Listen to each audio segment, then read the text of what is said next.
Hello and welcome back to Football Manager 2020 with Southport. In the Championship, we have just 3 games left to play of the season, and I think our chance for the playoffs is pretty much all but over. So if we look at the league table, then we are still currently in 8th place in the table, but we've only got 3 games left to play, and we are, 8 points behind Huddersfield. We need to win every single game of our final 3, and also hope that Middlesbrough, Huddersfield also lose all of their games. It's pretty much over. And that is basically because we drew 1-1 with Charlton, who are currently sat 23rd in the table. It's not really gone well, has it? The last episode, this is literally how last season ended. Last season ended with basically something very similar, where we were doing so well right up until the end, and just ballsed it up. And yeah, we are inconsistent, to say the least. But without further ado, let's jump into the first match of the episode. Chances are we're only going to do 2 matches, because if nothing goes our way in this match, basically, we will know by the end of the QPR game whether we can actually qualify for the playoffs. And if we can't, then we're just going to go to the final game of the season. The starting lineup then for the QPR game, it will be Karamoko Kone in goal, a back 4 of Ibrahim Diop, Rafael Afonso, who returns from his twisted ankle or something he pretty much missed most of the season after we signed him. He returns to the starting 11. He's going to partner Mauricio Orellana in that central defence position. Ezio Spadera will be the left-sided fullback. You'll notice there is a bid in for Ezio Spadera. I'm trying to extend his loan deal for another season. Same with Afonso, actually. Moving further up the pitch, we go to Clifton Miller, the Bournemouth loanee. He'll be the defensive midfielder. I said that really weirdly. He's the defensive midfielder, deep-lying playmaker. Prevost and JLP will be the central midfielders, with Mercado, Rourke Murray, and our leading goalscorer, Sebastian Mille, as our striker. As I mentioned in the last episode, Rourke Murray is out of contract at the end of the season. I really want to sign him. It's a possible thing that could happen. We just need to hope for the best. If he leaves Spurs, we are putting in the best contract we possibly can. 12 starts, 9 goals and 3 assists. That's very, very good. With Rourke Murray as well, in theory, not that we're going to, but in theory, we could literally just... Hold on, what do we say here? Let's give him a performance. I mean, that's a rubbish team talk. Yeah, with Rourke Murray, what I was trying to say is he might be a player that we just sign to sell on. If we can get him on a free, and then somebody comes in and goes, we'll give you 12 million for him, like that, we have to accept that. It's a corner. Willie takes it. Lovely corner from Willie. I think that is... I was going to say a save. It's not a save. It just went wide or hit the post. I forgot QPR do have a funny named player. I don't know whether he's real. I don't think he is real. Orellana with the free kick to Clifton Miller. He's going to run forward with the ball. He's probably going to go backwards. Yes, he does. Orellana once again. Halfway line, please. Nope. Okay, over the halfway line. Spadera, the loanee from Napoli, plays it down the left. Rourke Murray collects. 3 in the middle. Spadera gets it back, crosses in. Back post is Leonardo Mercado. His 11th goal of the season. 16 minutes on the clock. We are 1-0 up against QPR. And we've still got a chance, haven't we? We've still got a chance. His name's Deli Willy. His name is Deli Willy. It's just a funny name, okay? It's just a funny name. I'm an adult, but this is funny to me. Well, we've made it to half an hour. Obviously, we are currently collecting 3 points if everything stays this way. They've just said that we need to close Deli Willy down. I mean, do we want to do that? Mercado runs forward, just goes straight towards goal. It's a great tackle from Ballantyne, but we are going to collect it again. Afonso, who will need to come off at probably about half-time because he's only fit enough for about 45 minutes. JLP has it. Over the top, onto that left-hand side. Rourke Murray kneels at the ball. Back to Spadera, runs into the penalty area. If he can get the cross away, JLP, edge of the area. He goes for a drilled effort. And JLP puts the ball into the bottom corner. We are 2-0 up against QPR. It's looking like 3 points coming our way. Mercado with a corner, still not quite at half-time. And Mauricio Orellana, he is the first El Salvadorian to ever score in England, I assume. To be honest, I can't name any other El Salvadorians to even play in England. Orellana makes it 3-0. We're not even at half-time. Sometimes we do performances like this. We just absolutely batter sides. And it looks like we're going to do that against QPR. Willie doesn't get the ball. Murray clears it upfield. Now Sebastian Mille. We're 3-0 up and Mille hasn't even kicked the ball yet, I can tell. Mercado into the penalty area. He's going to try and get his second of the game. Back to JLP. Mille. Spadera's gone for an effort. Why is Spadera there in the middle of the pitch? I don't quite know. The ball is cleared. It's going to be 3-0. at half-time, question mark? Are we going to get a fourth? Are they going to equalise, or is nothing going to come from this? Ballantyne with the ball, plays it back to his central defender, Barbe, forward to Scowen. QPR then trying to find their way through, just plays it over the top to absolutely nobody. Right, starting with Spadera to Orellana, forward to Rourke Murray, in front of the two managers. He's going to run direct towards goal. Does the young man run across to Mercado, and Leonardo Mercado has just absolutely waffled that into the back of the net. We're 4-0 up against QPR, and it's not even half-time yet. Where has this performance come from? We've got a chance. We've still got a chance. Have we got a chance? I don't think we do, you know. We've got 2 games to play after this, and we need Huddersfield to lose both of their matches. I don't think it's going to happen. Can we even see the league table from here? Or let's just do the half-time things. We'll also bring off Afonso because he shouldn't be playing 90 minutes. We're going to bring on Big Dave. There we go. Big Dave's going to get a very rare start. So, let's look at the league table. Huddersfield have moved up into 5th. Right. So, Middlesbrough have still got 2 games to play. If we win both of our games, our goal difference is insane, by the way. We are actually the 2nd top scoring team in the league. But if we win both of our games, we'll go on to 77 points. We have to hope that Derby and Middlesbrough don't win both of their remaining games. So there is still a possibility that this could actually happen for us. Grief with a goal kick for QPR. 52 minutes on the clock. Tal's going to win the header. No, he doesn't. Big Dave wins the header. Willie has it in the centre circle. Dele Willie across to Houston. Houston across to Ballantyne. QPR holding on to possession, but they are 4-0 down. Sam McQueen, the former Southampton youngster, down the left-hand side, crosses in. It's a header clear from Orellana. Not the best header from the El Salvadorian international. And QPR still have the ball. Furlong in the middle. Orellana gets a clear once again. It's going to come back at us though. Furlong again on that right-hand side. In the middle is Tal. Tal's headed effort is just over the bar. Still 4-0 to Southport. I want 5. I want to get 5 goals in this. I've just seen the top of the table. Watford, Leeds and Burnley can all win the league. There is 1 point separating them. Mercado with a free kick into corner. That's what they're called. Big Dave is there. And Grief easily holds on to Big Dave's header. The highlight has carried on. It's gone Dele Willie. Dele Willie's 1-on-1 with the keeper.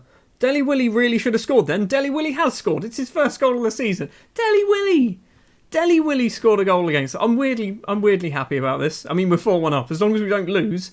I mean, what was Spadera doing? Dele Willie, lovely control. And he just, I mean, the first effort was saved. Second effort, how did we concede that? It was just poor defending, wasn't it? Highlight as well, straight after the goal. Please be a lovely chance for us. Miller, back to Big Dave. Why did I bring Big Dave on? Of all players to bring on, I should have brought on Fred Langton, shouldn't I? Prevost forward, Sebastian Miller, he's in on goal. Is Miller going to pull one back straight away? Straight into the hands of Grief, the QPR goalkeeper. We've got another chance, potentially. Miller and Spadera passing between the pair of them. Back post was Mercado. Clifton Miller controls it. Number 51, Prevost into Rourke Murray. Murray back to Ezio Spadera. He's already got 1 goal so far in this game, I think. He's hit the post. Mercado is going to collect it. Can he get his cross away? He can't manage it. It's going to be a throw instead. Let's do ourselves a substitution or 2. Mille will be coming off. We're going to bring Lelico. No, we're not. Dan and Lundulu's going to come on because we're 4-1 up. So why bother trying to score more goals? I'm also thinking Gary Peralta for Ibrahim Diop because I just want Gary Peralta to play some games, okay? Speaking of, Gary Peralta has a throw forward to Nundulu, across to Mercado. He's very, very deep in our half, or their half, sorry, at the moment. Spadera back to JLP. Spadera's making a run. He's gone all the way back, though, to Orellana, one of our 4 different goal scorers in this game. Or is it 3? Might have been 3. Orellana and Big Dave passing between them. Header forward from Spadera. Rourke Murray, first time cross, can't find Mercado. He's managed to win McQueen's poor header clear, though. Back post is Rourke Murray, and Rourke Murray gets his 10th goal of the season with 5-1 up against QPR. After last episode, who saw this coming? Because I certainly did not see this coming. Final 5 minutes and there's another potential chance going the way of the Sandgrounders. Mercado runs direct towards goal. He's been tackled. Perez to Murray. Unlundulu's in the penalty area. Can he pull the trigger? He can, but Grief makes a good save. Unlundulu hasn't played for ages. And I've transfer listed him, so I'm hoping this might be a little bit of a shop window opportunity. Mercado with the corner. Orellana almost gets his second of the game. It's going to be 5-1 against QPR. It's going to keep us in touch with the playoffs, but I honestly don't think we are close enough to really get anything for the final game or two of the season. Mercado into the penalty area almost makes it 6. We've got 3 minutes of injury time. Are we actually going to see a different highlight from that Mercado effort? Grief kicks it forward. Tunnicliffe with it for QPR. Across to Scowen. Are we going to nick the ball away, or are we just going to pass the ball around for the next 2 minutes till the full-time whistle goes? Tal isn't going to get there. Spadera does. He's wearing gloves. He's wearing gloves. We're in like May. He's wearing gloves. Spadera's lost the ball. Wins it back though. Orellana has it. Back to Ezio Spadera. Forward to Rourke Murray. Lovely spin. Didn't need to do it. Murray keeps running forward.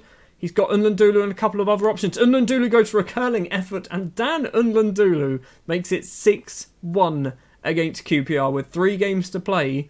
This is what we do. This is how we've done so well. Off camera, I imagine people think, you've been cheating and stuff like that. We've actually genuinely beaten teams 5 and 6-0. Because sometimes we just do this. We just put in these kinds of performances, and I've finally managed to catch one on camera. We're 6-1 up. And the full-time whistle goes that. Look at those match ratings. JLP, Mercado, Rourke Murray and Orellana all getting above a 9.0 rating. Lots of other players getting 8s or above as well. Unlandulu, Miller, Spadera, and then obviously as well, Gary Perrault and Big Dave were on the pitch. Because, they didn't do a lot. So, what happened elsewhere? Derby County are one of the teams we need to look at. Middlesbrough and Huddersfield. I think Huddersfield cannot be caught now, can they? We can get to 77. So it's Derby and Middlesbrough. Huddersfield beat Hull 4-0. So it didn't look like Middlesbrough played. Or Derby. Neither of those two sides played. Had they already played 44 matches? Maybe that's what's happened. Right, what I'm going to do is something a little bit different. For the Bristol City game, I'm just going to jump straight into the match. We're not going to have any build-up or anything like that. We're just going to jump straight in, and I'm only going to tell you if any goals happen. So, I'll see you at the Bristol City game. We're not quite at the Bristol City game, and Rourke Murray's season is over. Torn knee ligaments, which might actually be a good thing, because it means that he's not going to be as interesting to other clubs, I'm hoping. But yeah, Rourke Murray, his season is done. Bristol City then at Hague Avenue. There you can see the starting 11. The only change that I think we've done is Lelico has obviously come in for the injured Rourke Murray. So yeah, let's just jump in. First thing you're going to see is maybe a goal, possibly. The first thing you do see is a goal, and what a goal this is from Lelico. Diop has the ball. It actually goes all the way back. Clifton Miller to Afonso. Long ball from Afonso, and then this finish from Lelico, half volley, just blasts it past the goalkeeper. 27 minutes on the clock. We're 1-0 up against Bristol City. Lovely cartwheel as well. The only downside is, at half-time, Derby County are also winning their game. So if everything stays this way, it doesn't matter what we do. We are not qualifying for the playoffs this season. On the hour mark, I think Sunderland have just equalised against Derby. We still can't catch them at the moment. But if Sunderland can nick another goal, then we can definitely catch Derby when it comes to the final game of the season. I'm also going to do some subs. Not a huge amount has happened in this second half of football. This is literally the second highlight, I think. Mercado's got the ball into the penalty area, easily saved by the goalkeeper. Into the final 10 minutes of the match against Bristol City, and I'm just looking at that league table and at those 78 points that Derby and Middlesbrough are both sat on, and it doesn't look like it is going to change. We've obviously done our job. Let's see whether Derby have lost to Sunderland. If they've lost to Sunderland, and obviously we need Middlesbrough also to lose their game, then we're in for a chance of the playoffs, but I don't think it's going to happen. It did not. Both Derby and Middlesbrough on 78 points, so the highest we can finish is where we currently are in 8th place. The lowest is only down to 10th, which is actually quite a lot lower. 8th to 10th is a long way. So what happened then? Derby drew 1-1 with Sunderland. Middlesbrough beat Stoke 2-0, sorry. So yeah, both of them on to 78 points. We can't go any higher, but we can at least try and finish in 8th place. Also, we are now, because of the match against QPR, we're the top scoring team in the league. 89 goals in 45 appearances. 89! And then if we do player, top goal scorer, we're not even up there. We're not even up there in the top goal scorer. Hold on, where are we? There we are, Millet, second place, 27 goals. But then nobody else in the top 10. So we are getting goals from everywhere on the pitch. Anyway, let's go forward to the Brentford game. What I might do is actually something very similar to what I did for the Bristol City game. So you're not going to see everything because there's nothing really riding on it anymore. So, final game of the season time then. Brentford, a team who we actually kicked off the season against, I think. And I don't think... Oh no, we must have won. We won the game. Did we? I don't remember this. Hold on. Wait. I could have sworn we kicked off the season with Brentford. Barnsley we kicked off the season with. So Brentford, we did play them earlier on, beat them 2-0 as well. Hopefully we can do the same thing this time around. Like I mentioned just a few seconds ago for you, for a few minutes for me. But yeah, we can't move any higher in the table. So let's just try and stick to 8th. 8th place is a very good finish for a team that were expected to finish bottom of the table. The starting lineup then will be Karamoko Kone in goal, a back four which is extremely changed. Ibrahim Diop, Fred Langton, Mauricio Orellana and Brandon Fleming. Brandon Fleming, do you remember him? Do you remember him? The player I spent a reasonable amount of money on, £235,000. He's played 5 times all season, and most of them have been at left wing. He was supposed to be my left back. Brandon Fleming is going to get a very rare start. I'm going to probably try and sell him on in the summer. I was going to say an experiment. It wasn't an experiment, it was just a player who didn't really work out. Moving further up the pitch then, Antoine Prévost will be playing as a deep-lying playmaker today with Luis Valadres and JLP in the middle of the pitch. Bartosz Góra, Dan Unlundulu and Sebastian Mille will be our strikers. As it is the final game of the season, I want to mix things up a little bit. Not too much, just a little bit. I'm also hoping with players like Unlundulu, it's a shop window time and he, kind of scores a hat-trick and maybe ups his value by a couple of £1 million. Brentford are playing that awkward formation which involves 3 central defenders and 2 wing-backs, which is a problem, or has been a problem in the past for us. So maybe we need to kind of reconsider what we're doing here. 24 minutes on the clock, we've got ourselves the first highlight, but it's possibly going towards Brentford. Fleming heads forward, Unlundulu collects. Maybe it's going our way. Sebastian Mille, his final game in England before his summer transfer to Valencia with the ball. He's just kicked it off the pitch, apparently. How have you done that, Sebastian? It's a throw again. Sanders forward. Hamilton back to Sanders, the throw taker. Brentford are looking good into the penalty area. Goes for a shot at the front post. Diop clears it not very well. Fofana to Dominic Calvert-Lewin. We're 1-0 down to Brentford. We need to change something. And we haven't done this in a while, but we're going to go for it. And now I need to rearrange pretty much everybody because, we don't really have the players on the pitch to do what we want to do. Perez, can you be a centre-back? No, you're 6'3". Yeah, you're going to be a centre-back for a little bit. Just until half-time. Góra also, you're going to play as that advanced midfielder. Literally, I've been playing that formation all season. Final game of the season, we start losing to Brentford. I change it up. We've dropped down to 10th place as well. If everything stays this way, the top scoring team in the league is going to finish 10th, which is just stupid. It's just ridiculous. Fleming's throw to Unlundulu. He's been tackled by Fofana. We're not going to get the ball back either. Dominic Calvert-Lewin to Hamilton. He's got so many yellow shirts there. If they can even get a shot away, they can't. It was, maybe that was a shot. I don't know. It was terrible. It's still 1-0 to Brentford, and it's going to be 1-0 to Brentford at half-time. You're going to get a very rare shouting at, because that was awful. And also our goalkeeper lost confidence. And now we also will fix our team because we don't have the right players in the right positions. There we go. Keith Hall for Góra. JLP coming off for Paul Leal. So at least we got the right players in the right positions. Let's give them a get creative. There we go. It's inspired people. It has actually inspired people. Number 3 with the ball. Brandon Fleming to Unlundulu. 55 minutes. Keith Hall plays it across. Right-hand side is Ibrahim Diop. He's got a little bit of space around the outside if he wants to try and get past Rattray. Good name. Valadres in the penalty area. He's been kicked. It's a free kick? Why is it a free kick? Fair enough. We're having a free kick. It's been pulled back. Valadres steps up. Lots of options in the middle. Unlundulu's one of them. It's gone over absolutely everybody, and it's going to be a goal kick for Brentford. Unlundulu's on a 6.3. This is shop window time for you. Instead, you're coming off, and you're probably getting a fine for that, and Big Bartosz Sobolski's coming on instead. Got ourselves a chance with Fleming on that left. He's been tackled by Walsh, and Brentford now possibly can do themselves a little bit of a counter-attack. Or Fleming can get himself sent. Literally, the 2 players who are like, you know what, let's give yourself a little bit of a shop window opportunity.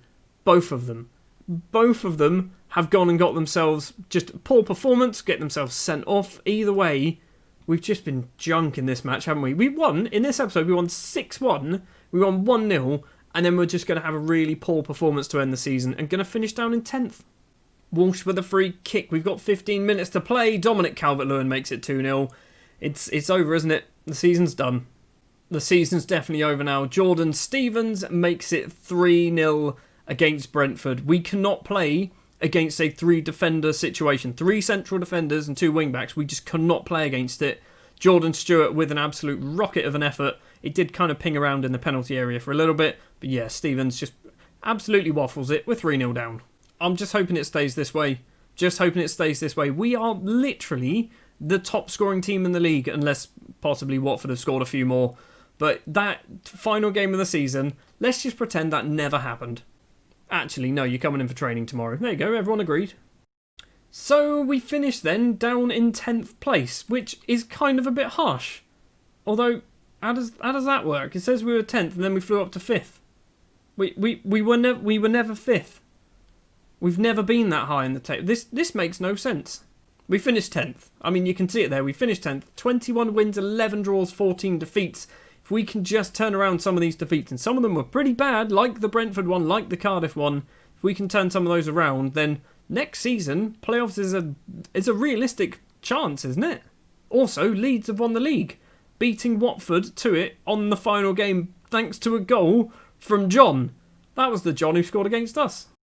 A few days have passed and it's now time for the end of season awards. So, starting 11, best 11. What have we got? Sebastian Millet makes it in as an attacking midfielder. Soon this will change to our 4-1-2-2-1, whatever it is, the formation we played most of this season. But yeah, so it looks like Millet has made it into the starting 11. Paul Leao, Mercado, Spadera and Terrazas also all making it in. Terrazas obviously in goal. Leao has made it in. Spadera as the left wing back. Did Mercado make it in as well? No, he's on the bench. Sebastian Millet wins Player of the Season, which is no surprise to anybody. Mercado and Valadres second and third. I'm surprised with Valadres because he kind of didn't play all the season. He stopped halfway through once we basically brought in some more loan players. Rourke Murray essentially kicked him out because you can only play 5 loan players and he would have been the 6th one. Millet also getting goal of the season. Prevost signing of the season. Millet young player of the season. Starting 11 is the same starting 11 that we played for the first half, shall we say. Clifton Miller in there though. Not Morten Jessen. Fair enough. And there is some stats for you as well. Millet getting top goal scorer, top average rating. Mercado most assists, 17 assists. That's a large number of assists, isn't it? Clifton Miller with the best pass completion.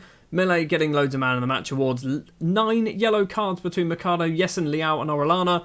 JLP and Brandon Fleming wanted an award. Let's take a look then at one of Sebastian Millet's many, many goals that he's scored for Southport. This one is goal of the season. Controls it inside the Barnsley half. Is he going to go for a long-range effort? Yes, he does. Into the back of the net. It's a decent finish. Season review. We smashed it, didn't we? We actually smashed it. They were expecting us to finish bottom. Literally bottom of the table. We finished 10th. We should have finished high, but we finished 10th. It was a good season. Cups, not so much. We lost against Bristol City and Tranmere, but we did alright in the league, I think. Club vision. Right. Club culture. They just still want us to improve. That is perfect. And then next season they want the playoffs. Next season they want... Literally... One season, we've overperformed and now they're like playoffs. This is like FIFA Manager, isn't it? Every year on FIFA Manager you get sacked because they want something realistic. This is probably too much. I'm going to try and negotiate it. I can't even negotiate it out. Can I move it? It's like, how do I add more? I mean, I don't want to add more. This just seems like a bad thing. Win promotion next season. Can I win the Premier League? I mean, that's assuming I was in the Premier League.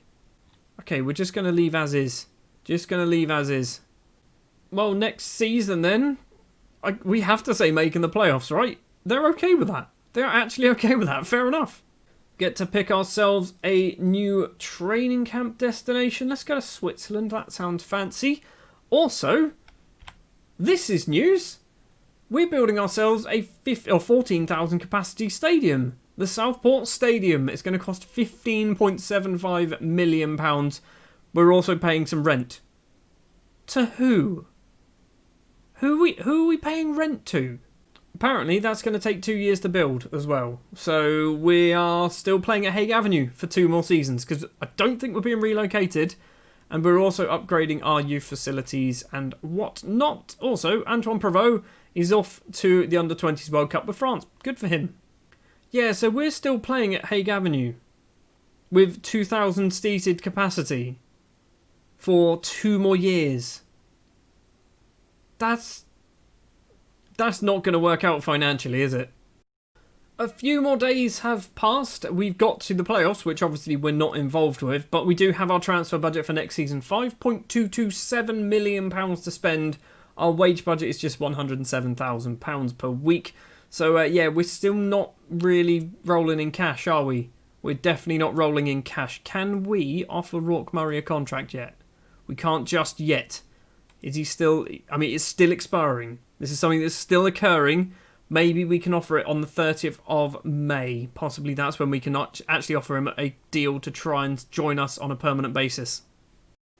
19th of May now. We've obviously got some more news. We have got a tax bill. £650,000. That's quite a big tax bill.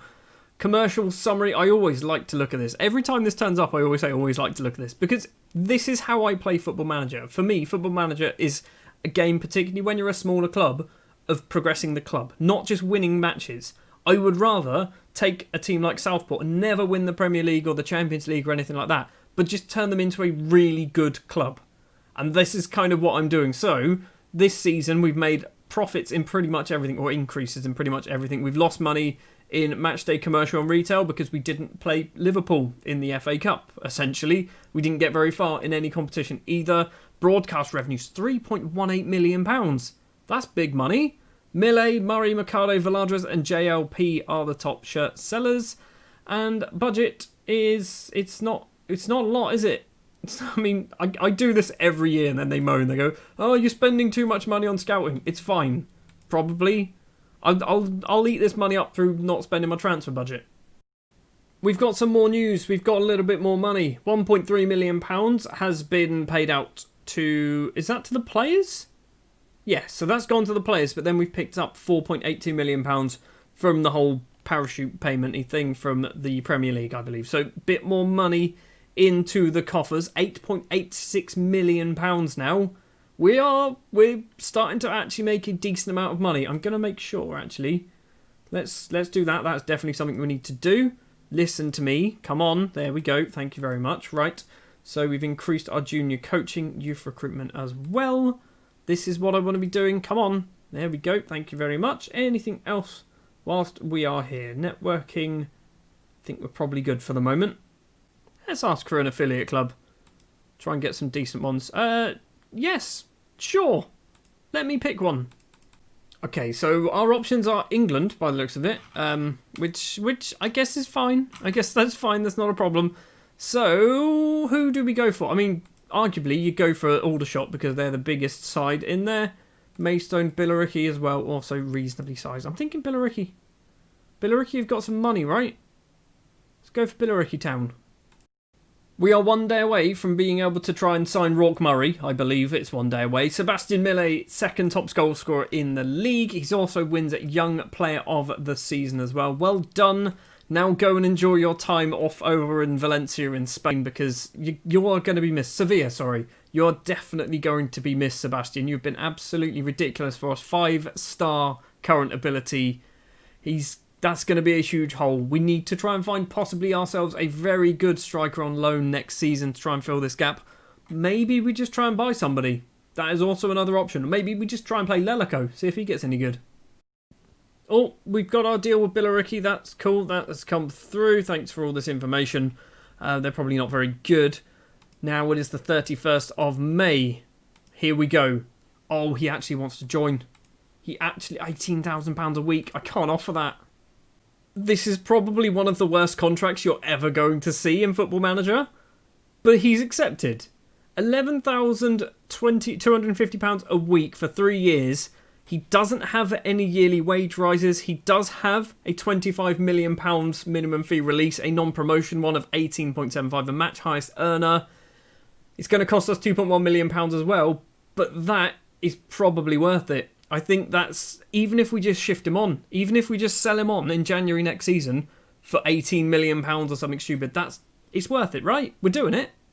I think that is going to do it then for this season with Southport. It has been a season of overachieving, really, hasn't it? Next season, the board want us to get playoffs, which means next season we have to overachieve again by a little bit more than we did this time, which I'm a little bit concerned with. Anyway, thank you very much for watching this episode. If you did enjoy, do please remember to leave a like. If you're new here and you want to see more, hit the subscribe button. I'll be back next time with Season 7 of Football Manager with Southport, where we can maybe find our way into the Premier League about 4 or 5 years earlier than I was expecting, but maybe we can do it. Thanks for watching. I will see you next time.